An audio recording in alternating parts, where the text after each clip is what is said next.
Ну ничего, сейчас рожу, и там уже легче будет. Ну все, родила, сейчас немного подрастет, начнет сидеть, ползать, ходить, там уже будет легче. Ой, ну все, ходить начал.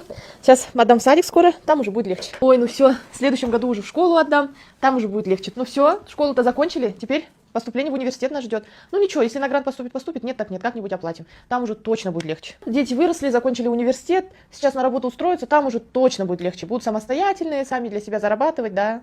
Ой, у меня дочь замуж выходит, и сын женится. Сейчас вот им то сделаем, и точно там уже будет легче. Будем для себя только жить. В том году-то у меня дочь замуж вышла, и сын женился. Вот теперь внуки, ага, приводят иногда. Ну, сейчас им помогу, чтобы им легче немного было. А потом там точно уже будет легче, все. Ну все, я же уже на пенсии, правда, решила еще немного поработать, потому что детям нужно помогать, вот чем можем, конечно, да. Ну, потом точно буду отдыхать, уже буду для себя жить, это точно. Ой, ну все, всех вырастила, образование дала, замуж выдала, женила, теперь буду для себя жить, да. Теперь точно стало легче. Так вам же уже 75. А? Как 75? А когда мне для себя жить-то?